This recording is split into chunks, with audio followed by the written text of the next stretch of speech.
Hi hello எல்லாருக்கும் வணக்கம் and welcome back to my channel working moms lifestyle. இந்த video பார்த்தீங்கன்னா போன வாரம் போட்டிருந்த ஷார்ட்ஸோட கண்டினியூஷன் தான். அதுக்கப்புறமா கொஞ்சம் ஷார்ட்ஸ் எல்லாம் எடுத்திருந்தேன், பட் கண்டினியூட்டி இருக்கட்டும்னு சொல்லிட்டு இந்த வீடியோ எடிட் பண்ணுற வரைக்கும் அதையும் போஸ்ட் பண்ணாமல் வச்சுருக்கேன். இந்த வாரம் ஃபுல்லாகவே சூப்பர் பிஸியாக போயிட்டு இருந்தது. செவ்வாய்க்கிழமை முருகனுக்கு படையல் போடுறதுலேருந்து, அதுக்கப்புறம் திருப்பியும் சைட்டில் மோல்டு போட்டாங்க 2 நாள். அதில் கொஞ்சம் பிஸியாக போயிடுச்சு. அதுக்கப்புறம் திருப்பியும் வெள்ளிக்கிழமை பங்குனி உத்தரத்துக்கு படைக்கிறது, திருப்பியும் சாட்டர்டே வந்துட்டு சஞ்சய்க்கு பர்த்டே இருந்துச்சு. இன்றைக்கி சண்டே உட்காந்து தான் நான் வீடியோ எடிட் பண்ணி போஸ்ட் பண்ண போகிறேன். ஆனால் இந்த விலாக் பார்த்திங்கன்னா மண்டே அன்னைக்கு எடுத்திருந்தேன்.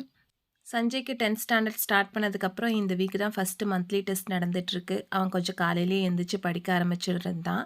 அவனுக்கு கொஞ்சம் சத்து மாவு கலக்கி கொடுத்துட்டு அதுக்கப்புறம் நானும் வந்துட்டு சமையல் வேலை அவன் கூட சேர்ந்து பார்க்க ஆரம்பிச்சிட்டேன். காலிஃப்ளவர் கொஞ்சம் ஆஞ்சி எடுக்கிறதுக்கு லேட்டாக இருந்துச்சு. அதுக்கப்புறம் இன்றைக்கி மதியானம் லஞ்சுக்கு காலிஃப்ளவர் பொரியலும் குருமா, வெஜிடபிள் குருமா மாதிரி ரெடி பண்ணியிருந்தேன். சாதத்துக்கும் அதை கொடுத்து அனுப்பிடலாம், காலையில் தோசையோ இட்லியோ செஞ்சு கொடுத்துடலான்னு சொல்லிட்டு இந்த மாதிரி பிளான் பண்ணி செஞ்சுட்டு இருந்தேன். நேற்று அரைச்சி வச்ச மாவு நல்லா புளிச்சு வந்துருந்துச்சு. இட்லி ஊற்றிருக்கலாம், பட் இட்லி பாத்திரத்தை கழுவுறதுக்கு நான் ஒரு சோம்பேறி. தோசையே வந்துட்டு தனியாக பாத்திரத்தில் மாவு எடுத்து கரைச்சி ஊற்ற ஆரம்பிச்சிட்டேன். நைட்டு போல் இட்லி ஊற்றி கொடுத்துக்கலான்னு சொல்லிட்டு காலையில் சட்டுன்னு வேலையை முடிச்சிட்டேன்.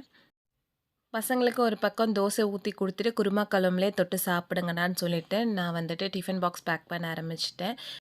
காலையில் 7:30க்கு வேன் வந்து பசங்க கிளம்புற வரைக்குமே கவுண்டர் டாப்லாம் பார்த்திங்கன்னா கச்சக்கச்சன்னு தான் இருக்கும். அதுக்கப்புறம் அவங்கள கிளப்பி முடிச்சுட்டு வேன் ஏற்றுனதுக்கப்புறம் தான் வந்துட்டு கிச்சனை க்ளீன் பண்ண ஆரம்பிப்பேன். பட் 7:30 போலங்கும் போது லன்ச் அண்ட் பிரேக்ஃபாஸ்ட் ரெண்டுமே முடிஞ்சிருக்கும்.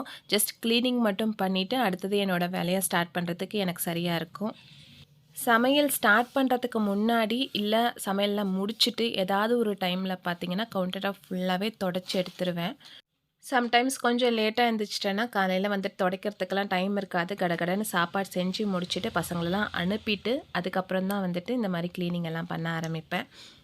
அல்ல குறையாத அக்ஷயா பாத்திரம் மாதிரி எங்கேருந்து தான் பாத்திரம் சேரும்னே தெரியாது. கிச்சன் க்ளீன் பண்ணுறதும் பாத்திரம் கழுவுறதும் ஒரு பெரிய டாஸ்க்கு தான். கண்டிப்பாக வந்துட்டு ஃபுல்லாக க்ளீன் பண்ணி எடுத்து பாத்திரத்தெல்லாம் கழுவி வைக்கிறதுக்கு எனக்கு 1 ஹவராவது பிடிக்குது. பட் எல்லா வேலையும் செஞ்சு வச்சுட்டு போனோம்னா நம்மளால் பீஸ்ஃபுல்லாக ஆஃபீஸ் ஒர்க்கில் கான்சன்ட்ரேட் பண்ணலாம். இல்லைன்னா வந்துட்டு கிச்சன் வந்துட்டு மெஸ்ஸியாக இருக்கேன்னு ஒரு தாட் மைண்டில் ஓடிக்கிட்டே இருக்கும். அதனாலேயே முடிஞ்ச அளவுக்கு எனக்கு காலையில் டைம் கிடைக்கும் போதெல்லாம் க்ளீன் பண்ணி வச்சுருவேன்.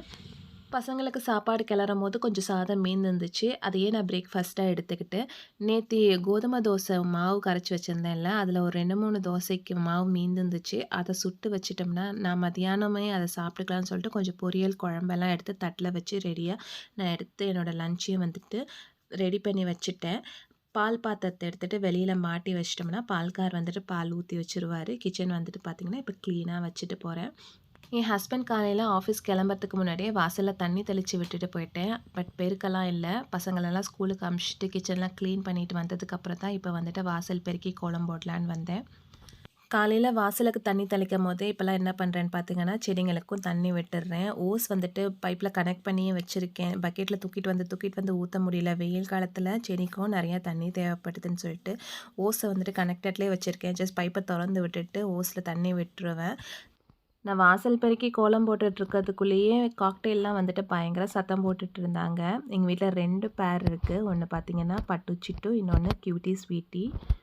நான் வெளியில் நடமாடிட்டுருக்கேன்னு சொல்லிட்டு ஓவர் சவுண்டு சாப்பாட்டு கேட்டுக்கிட்டு நம்ம சாப்பாடு கொடுக்குற வரைக்கும் விடவே விடாது. பயங்கர சவுண்டு போடும். பெட்ரூம் வரைக்கும் கேட்கும். நல்லா கீன்னு சத்தமாக கூப்பிடும் போதே ஆசையாக இருக்கும். நான் கொஞ்ச நேரம் ரசிக்கிறதுக்குனே லேட்டாக கொடுப்பேன். அவர் வீட்டில் இருந்தாருன்னா அவர் கொடுத்துருவாரு சாப்பாடு. இல்லை பசங்க இருந்தாலும் கொடுத்துருவாங்க. யாருமே இல்லைங்கும் போது நான் கொடுப்பேன். ஏன்னா நான் 2 தடவை வந்துட்டு ஏமாந்துட்டேன். கூண்டு திறந்து நான் சாப்பாடு எடுத்துகிட்டு வந்து வைக்கிறதுக்குள்ளே ஸ்வீட்டி வந்துட்டு பறந்து ஓடிடுச்சு. போர்ட்டிக்கோவில் வெட்ட வெளியில் கூண்டு இருக்கிறதுனால பறந்து போச்சுன்னா பிடிக்கிறதுக்கும் கஷ்டமாக இருக்கும். அது மாதிரி பிடிக்க போயிட்டு என் கையெல்லாம் கடிச்சு வச்சுட்டு காயமெல்லாம் ஆயிடுச்சு. அதுலேருந்து எனக்கு பயம். நான் டக்குன்னு யாரும் இல்லை அப்படின்னா மட்டும்தான் சாப்பாடு வைப்பேன். மற்ற நேரத்தில் பசங்களும் அவரும் பார்த்துக்குவாங்க. நானும் குளிச்சுட்டு ரெடி ஆகிட்டேன். இதுக்கப்புறம் உட்காந்து கண்டினியூஸாக ஆஃபீஸ் ஒர்க் பார்க்க வேண்டியதான். மதியானம் சமைக்கிற வேலை எதுவுமே கிடையாது. எல்லாமே ரெடி பண்ணி வச்சுட்டதுனால கடகடன்னு உட்காந்து ஒர்க் பண்ண ஆரம்பிச்சிட்டேன். நான் உங்களுக்கு காமிக்கிறேன் பாருங்க. என்னோட லேப்டாப்ப ஓப்பன் பண்ணிட்டு, எனக்கு வந்துட்டு ஒரு நாளைக்கு எவ்வளோ மீட்டிங்ஸ் இருக்குன்னு சொல்லிட்டு. காலையில 9 மணிக்கு பார்த்தீங்கன்னா, இவ்வளோ லிங்க் இருக்கும். அதுக்கப்புறம் நம்மளோட ரிக்வயர்மெண்ட்ட பொறுத்து எனக்கு வந்துட்டு மீட்டிங் அப்பப்போ ஆட் ஆகிட்டே வரும். அதனால தான் நான் என்னோட ஹோல் டே ஃபுல்லாவே பிஸியா இருக்கு. யாராவது ஃபோன் பண்ணா கூட டக்குனு கட் பண்ணிடுவேன். எடுக்க முடியறதில்ல. என்னோட இந்த வீடியோ உங்களுக்கு பிடிச்சிருந்துச்சுன்னா, மறக்காம லைக் பண்ணி சப்ஸ்கிரைப் பண்ணுங்க. இன்னொரு நெக்ஸ்ட் இன்ட்ரஸ்டிங் வீடியோல உங்கள மீட் பண்றேன். Until then stay tuned. டாட்டா. பாய் பாய்.